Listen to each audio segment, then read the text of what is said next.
And one more round of applause for the Knights of Zion representing Belmont Street, AME. Thank you, people.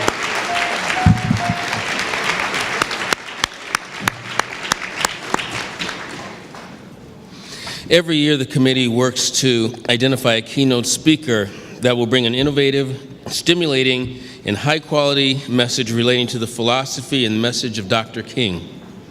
This year, we reached out to some people in the community to identify such a speaker. Representative James O'Day, was particularly enthusiastic about today's presenter. He agreed to speak to her about our breakfast and when she was available to determine her availability. We are pleased that she accepted. Now, to introduce to our audience, I'd like to ask Representative James O'Day of the 14th Worcester District to come to the podium and formally introduce Marie St. Fleur. James.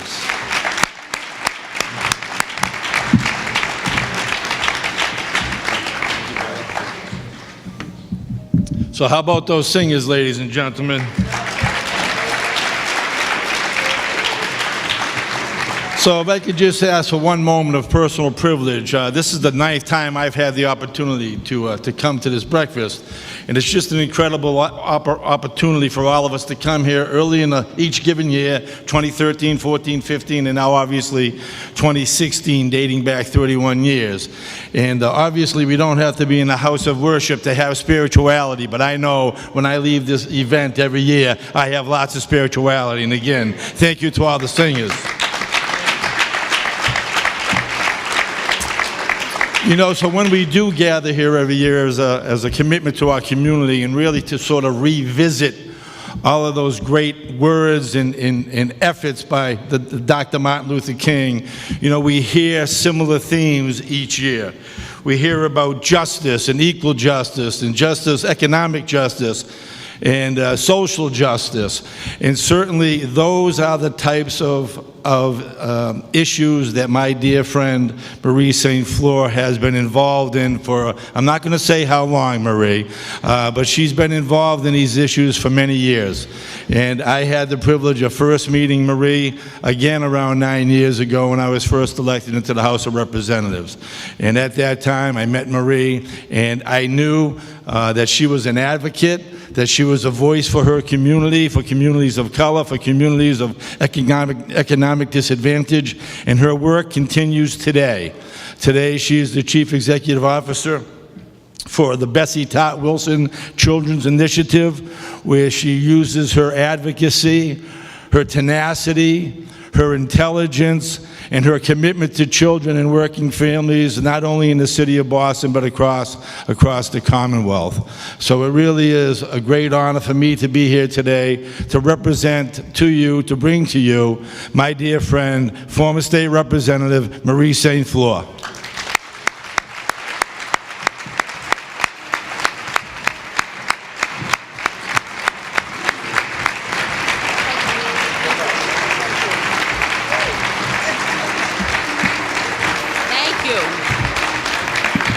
Thank you.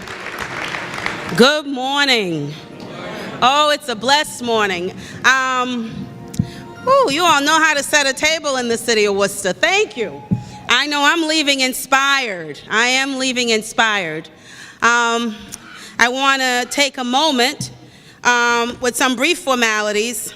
I want to recognize the distinguished guests in this audience, colleagues and friends. It is such an honor and a privilege to address you at this 31st annual celebration of Dr. Martin Luther King's birthday, and particularly in this moment in history. But I also want to take the time to thank your friends, your neighbors, your colleagues who made this happen. The co-chairs, Philip Nidri, Nellie Toney, and the entire committee for organizing such a thoughtful, and it is thoughtful, commemoration of Dr. King's life. I also want to recognize my friend who came with me. You don't serve in public life without having people who care for you, and when things are very difficult, who stand with you. And the lady who came with me today, Verdell Hayes, has been with me, I think, since I was in the Attorney General's office. And so I do want to recognize her here today for being here. I want to recognize our host. You know, I'm an immigrant, right? All of us are immigrants. Came from someplace else and got an opportunity. And one thing I was taught was education helps level that playing field in order to give us a place to move forward from. And so I want to thank Dr. Carberry for hosting us here today and for the wonderful work that you continue to do for students, many of whom would not have had an opportunity but for the doors that you kept open here. So I want to say thank you. Thank you. I want to give my warm regards to colleagues, former colleagues, who I'm so excited to see. I see our congressman. You have a fighter. I mean, I knew 11 years ago when I first met this gentleman. I think it's more than that now, probably closer to 20. When I first met Congressman McGovern, you have no better fighter in Congress for the rights of children, for those to be a voice, for those who may not be in this room today, and who still believe in the promise of America. You don't have a better congressman, and I want to say it's great to see you, Congressman. You know, I also want to say, you know, see, Massachusetts models what we ought to be doing in this country. It's not about us, it's about the country. It's about what's best for our children and our future. And so when I see our Lieutenant Governor, Karen Polito, I am pleased to say she works across the aisle, and so does the current governor. And so we are so pleased, and I'm so happy to see you and to have served with you. So it's good, it's really good to see you. So thank you. Thank you for being here today. You have an amazing mayor. I know it's my first time meeting Mayor Petty. Your words move me, your openness. Not everybody likes to talk and touch on the hard subject, and sometimes we do what's politically expedient and we skirt around it, but you put the words on the table today, and I say thank you, because we need to put the words on the table to deal with them. So I thank you. Thank you so much. So I look forward to getting to know you more. And then Jimmy O'Day. Now, Mr. Jimmy, you know, you have to have friends in the house. He was, you know, in the various divisions that you sit in. I love my work. If you're going to go do something, do it because you enjoy it, all right? Because, you know, and whatever else will come, will come. And there'll be difficulties, but there'll be people who touched you in life. Jimmy O'Day, I love you, brother. It's good to see you. It's really good to see you, and thank you for inviting me to be here. And, you know, I know that Tim Murray, Lieutenant Governor, the former Lieutenant Governor Tim Murray's in the room, and another amazing gentleman who fought for you day and night, and he's here still working with you, making certain that we move forward, right? All of us, not just Worcester, but all of us. So it's great to see the former Lieutenant Governor here today. Jim Leary. You know, Jim Leary, Jim was in the house, we were in the house for a few years together before he left, and you have him doing the amazing work that he's doing for the city.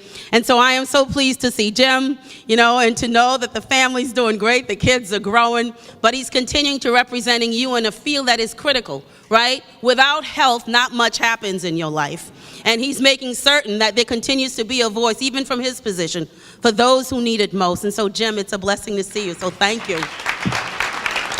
And then we have our sheriff. Our sheriff, Evangelitis, is here. Lou, it's good to see you. Again, we worked across the aisle. That's what we should be asking of all our public servants. It's not about ideology. It's about what's best for our country. And I'm so happy to see you as well. So when I step into this space, it's not Democrat, it's Republican, it's America.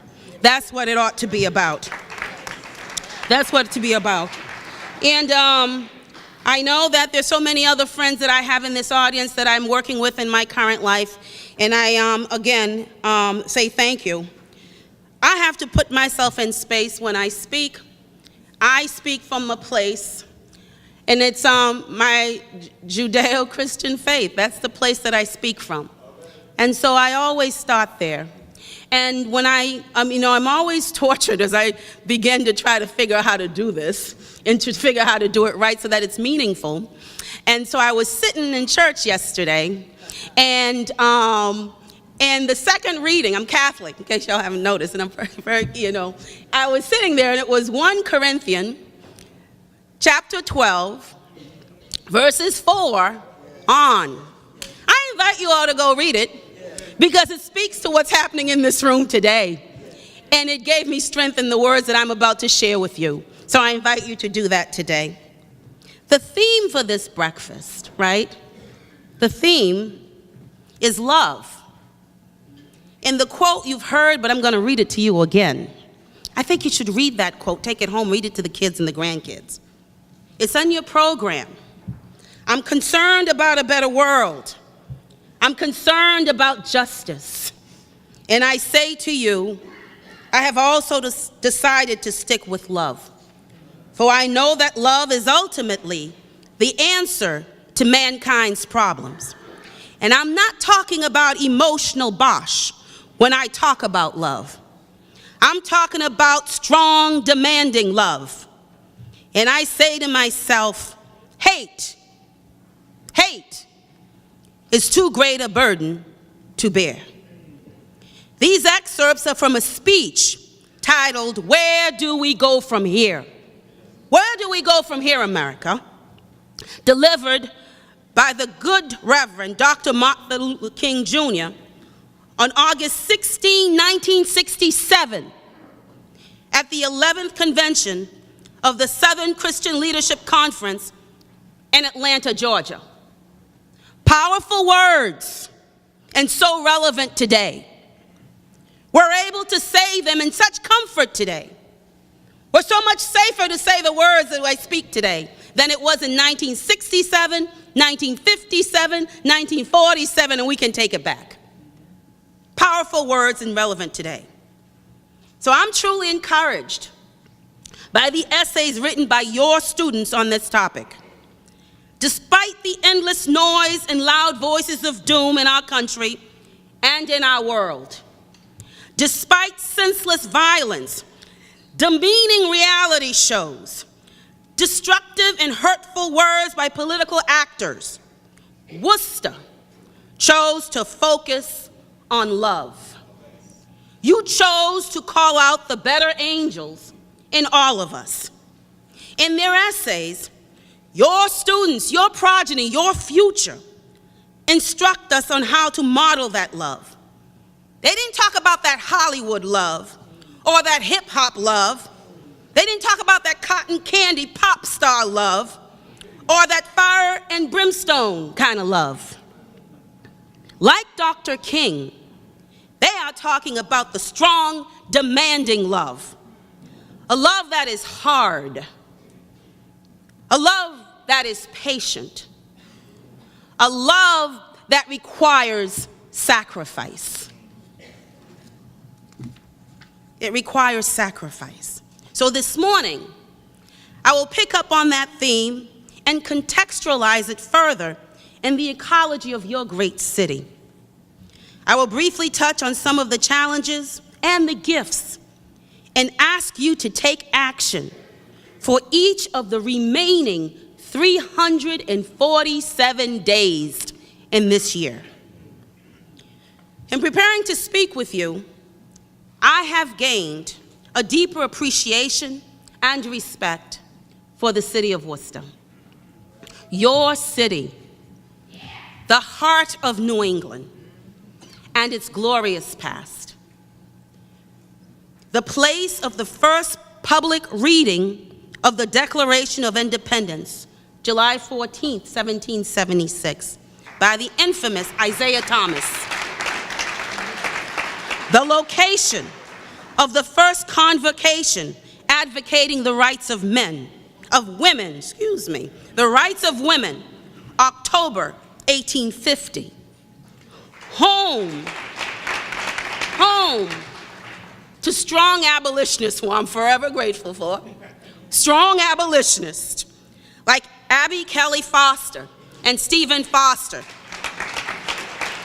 Thomas Wentworth Higginson, editor of the Atlantic Monthly, Lucy Stone, Samuel May Jr., and so many more. In 1899, home to Worcester's whirlwind, Major Taylor, the second black man to hold a world championship in any sport. Worcester, a 19th century manufacturing giant in wires, textiles, clothing, shoes. Home in 1910 to Royal Worcester Corset, the company that employed the largest number of women in the United States. Building Worcester's strong economy then were immigrants, Irish, Polish, Jewish, blacks, Lithuanians, Swedes, Armenians, we can go on.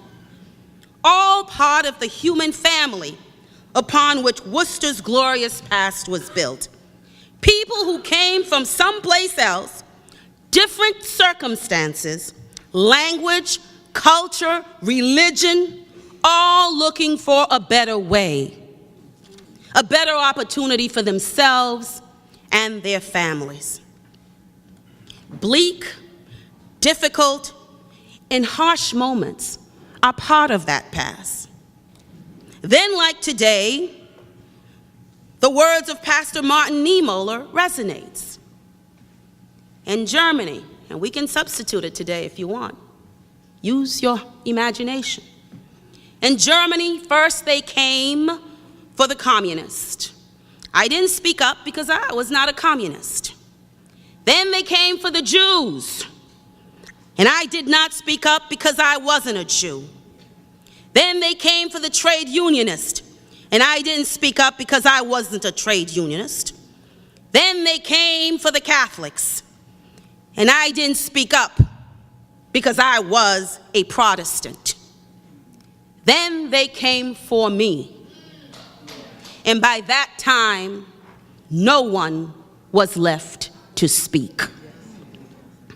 Sadly, on our watch, we too can define they and substitute a number of places and people. Chicago, Ferguson, Nigeria. What about Mexican, Syrian, Muslim, dreamer? Use your imagination.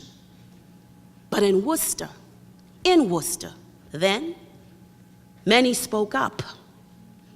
When hate reared its ugly head, many residents in Worcester stood up and said, no, not on my watch. When the triangular trade continued to sell Africans as a commodity, residents of Worcester stood up and said, no, not on my watch. So I am grateful for those who are abolitionists.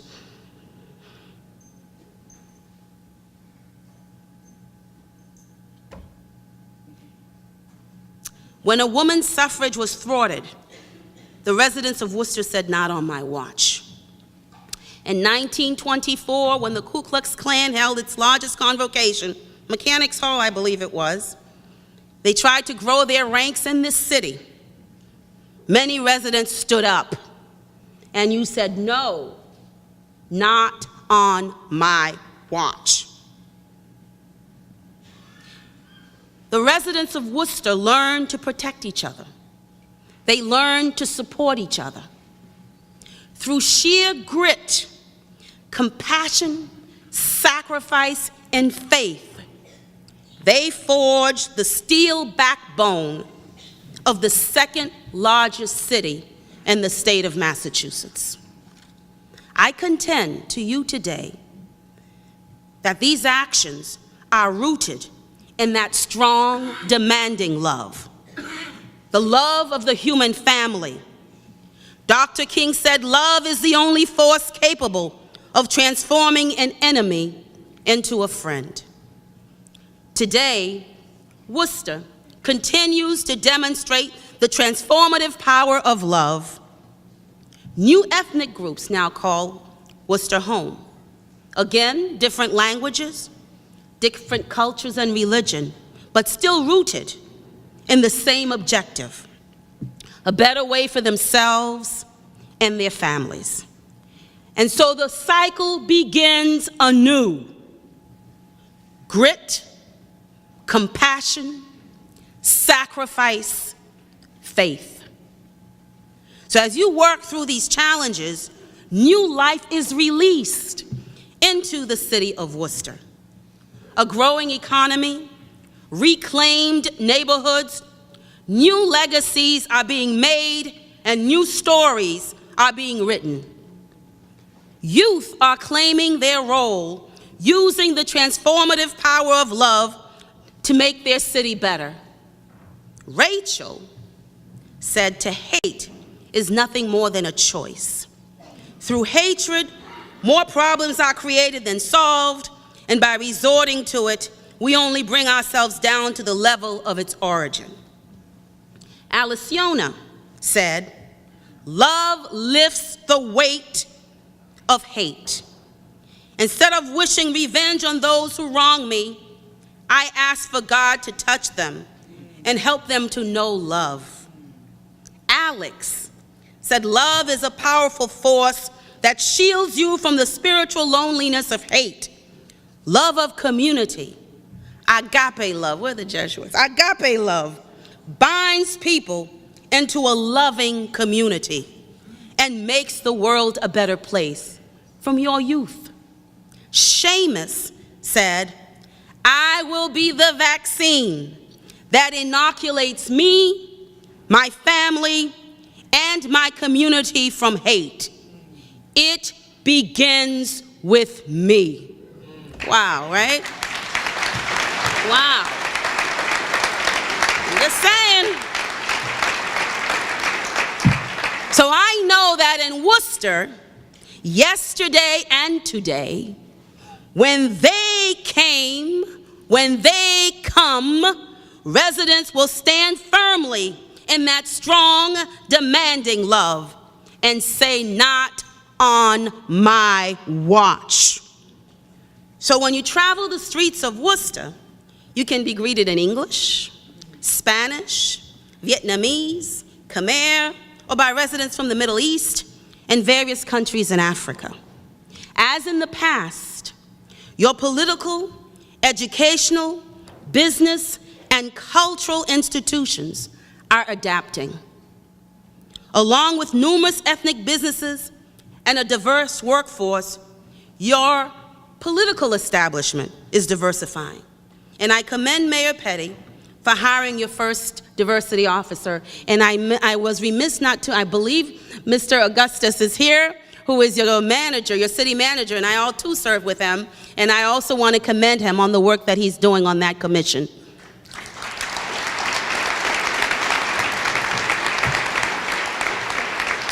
Through the work of the commission, love is not easy. Love requires work. And you are beginning that work. You are in the throes of that work. And the commission that you've pulled together is a tool to help you work through it. Join them and continue to make your city better. Residents of the past and present, forming new alliances and forging a brighter future for Worcester. The story of the physical and spiritual rebirth underway in Worcester is one that should be shared with our country. It is a story that can counter the loud voices that begs us to embrace the foundational elements of hate: distrust, resentment, estrangement. It is a story that holds up the ideals that make us uniquely American. We pledge allegiance to the United States of America and to the republic for which it stands, one nation, under God, indivisible, with liberty and justice for all, not some, for all.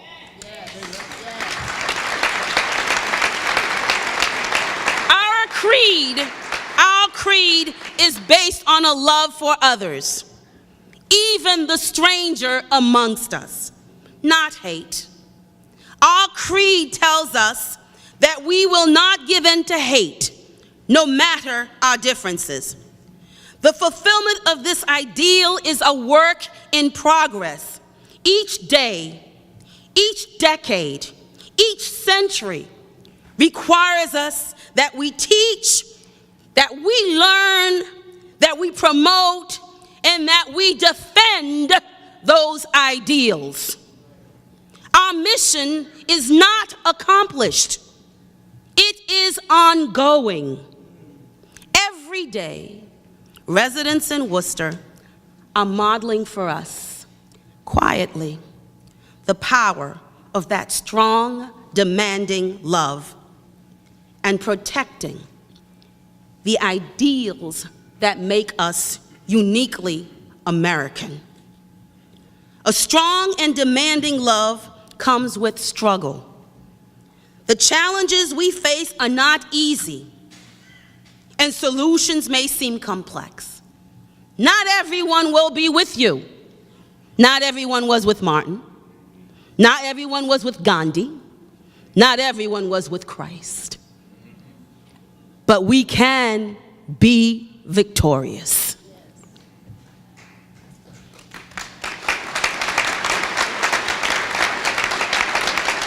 So in the next 347 days left in this year, each of us, yes, each of us, can take a step, can take one positive action to move our society to a better place. As Dr. King said, I cannot do great things if I cannot do great things. I can do small things in a great way. Our children are modeling these acts of love for us. Read their essays. A smile, a prayer, being considerate. It'll be different for each of us. For me, it's working with you to make certain that we invest in the workforce for our early education and care system. I think we have to do that.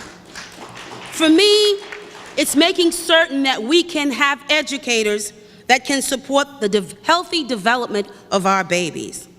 Because I am convinced that a strong and demanding love requires that we teach, protect, and nurture our babies.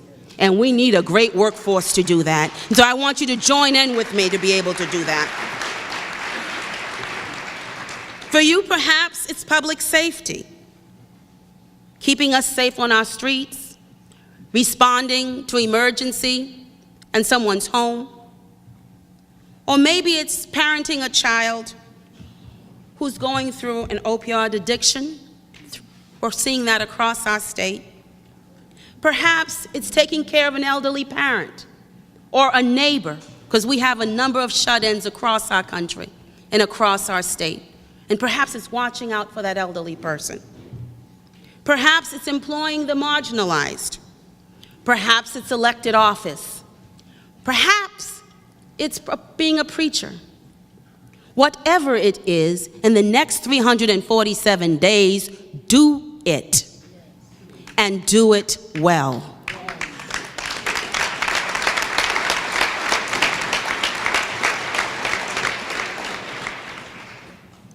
Dr. King is a soldier in an army built to help us realize our ideals, the ones that we raise our hands to. That's who he is. And each of us is a soldier in that march forward. We need to pay rent for the joy and the privilege that we so glibly accept in this country. Freedom is not free. Each of us has a responsibility to do something and do it well. All of us came here, whether we picked up on the shores of Africa or came across on a boat from Ireland. But when we finally got here, we all had to figure out how to make it work. The journeys were different. Lots of similarities in those struggles. But the bottom line is, this is the place This is the experiment. We are the holder of those ideals, and we have to do better. And we must do better.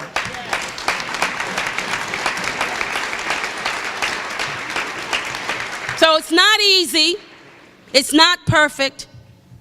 And not everyone's going to come along. But my friends, I'm going to close out and I'm going to leave you with these words, because I have been blessed to really get to learn and understand more about this wonderful city. Honestly. So if you don't believe it, I ask you to take some time and look around you. There aren't too many places in America where you're going to witness what I see here today. And it's not black and white. It's not black, white, and Latino. It's everybody. It's everybody. And you are uniquely positioned to hold up what America ought to be. You're that mirror. You're that leader. Take it. Help us understand that this experiment is working and that each of us have a role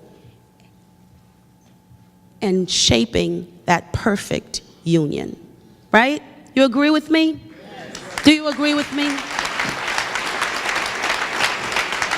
And so I am going to close with Dr. King's words, because he is who has inspired us to be here today. And again, he says, I am concerned about a better world. I'm concerned about justice. I'm concerned about truth. The road ahead will not always be smooth. There will still be rocky places of frustration and meandering points of bewilderment. There will be inevitable setbacks here and there. And there will be moments when the buoyancy of hope will be transformed into the fatigue of despair. But difficult and painful as it is, we must walk on in the days ahead with an audacious faith in the future. Let us realize that the arc of the moral universe is long, but it bends towards justice. Thank you.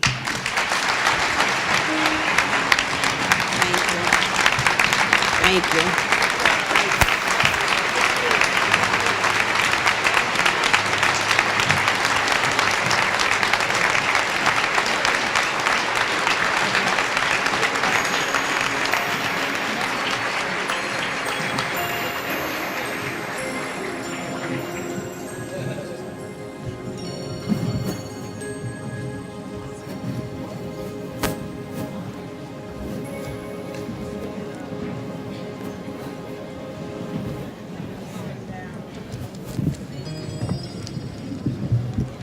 Of applause for our keynote speaker, Miss St.fleur, and her introducer, James O'Day.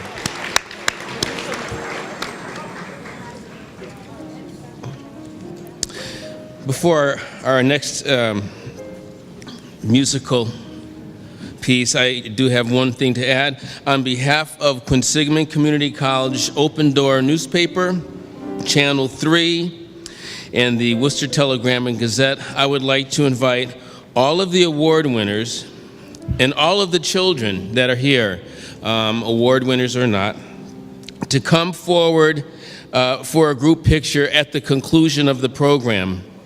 Dr. King would be very proud to see so many young people here today on their day off from school to come and celebrate. So at our benediction, at the close of our benediction, please feel free to come down here. And now it gives me great pleasure again.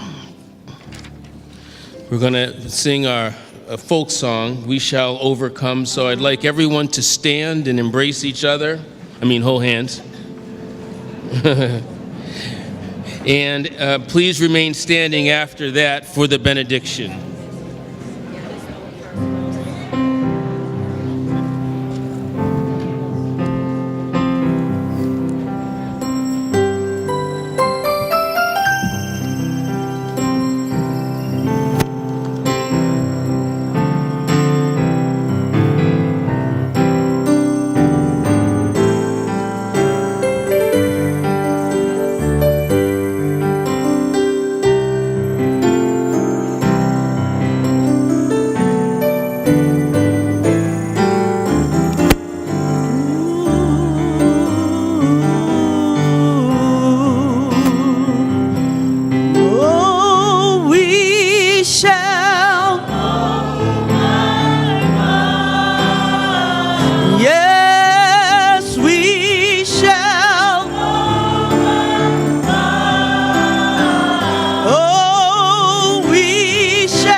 hand.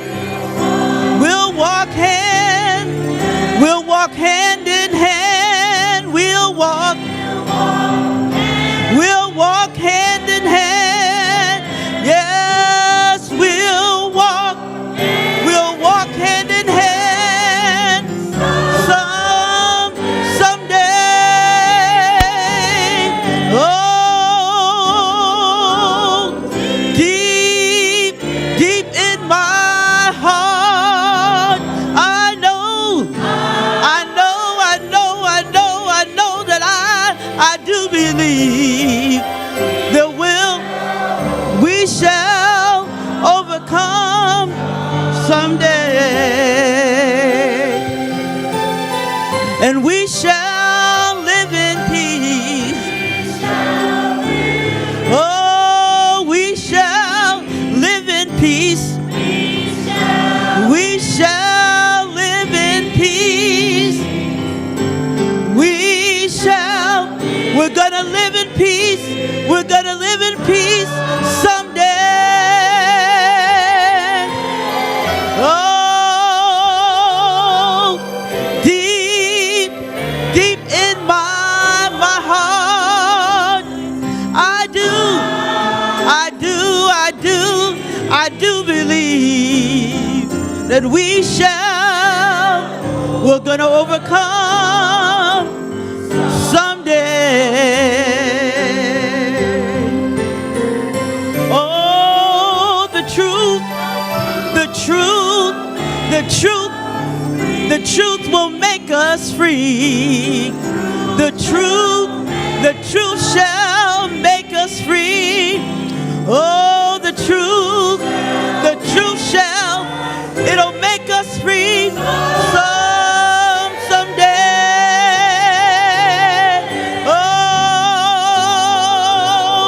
Oh, deep in my heart, I do. Oh, yes, I believe we're gonna overcome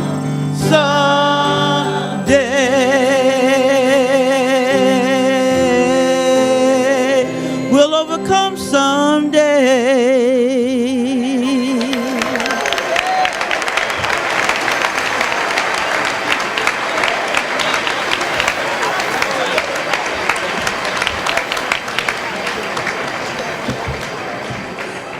That was beautiful. I still have goosebumps. Thank you.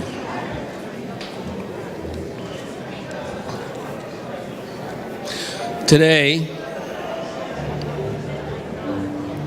our benediction today is being offered by Rabbi Valerie Cohen of Temple Emmanuel Sinai. Rabbi Cohen.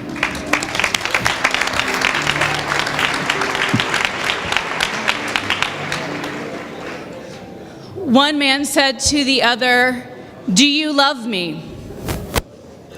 And he looked him in the eye and he said again, "Do you love me?" And then he said, "You'll never know if you love me unless you know what hurts me." So I learned this morning many things and was incredibly inspired, as you all, I know, were by the music, by our speakers. I learned that you should never follow Marie St.Fleur. But I want to teach you something as well, a Yiddish word, beshert. Beshert means it was meant to be. I actually almost quoted Pastor Niemöller today. Decided not to, but you'll see in a moment, it was all meant to be.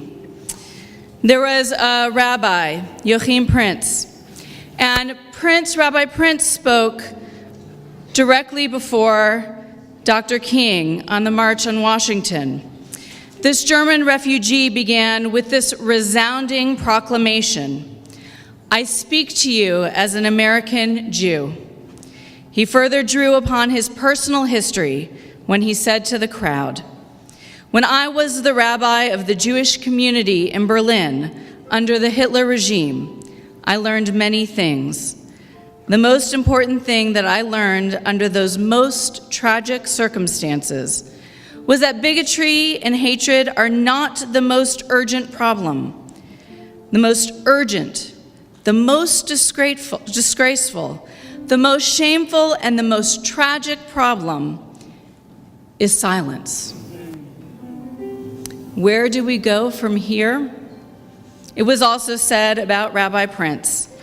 It was said that he said, we need to tear down the walls of the synagogues, our sanctuaries, our safe places, and take our values into the streets. So we pray.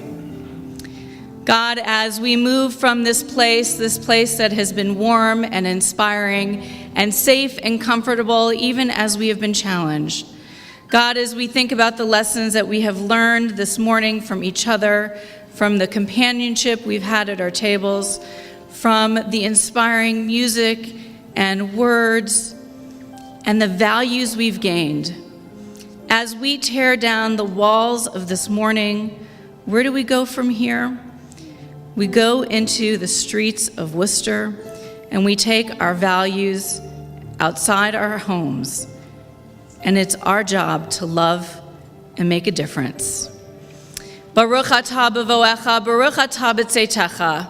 Blessed were we to have the opportunity to come here this morning, and blessed are we as we leave. Together we say, Amen.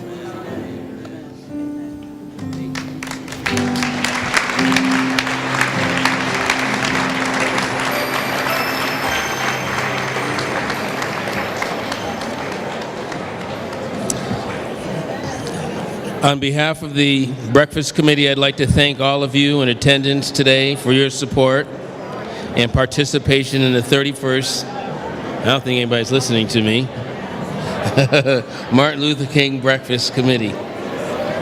I hope you enjoyed the program and that you leave here enhanced sense of admiration and respect for our civil rights. Who paved the way for justice and equality. Hallelujah. Huh? Yes, I'm at the end. No, that's okay. Safe travels, everyone.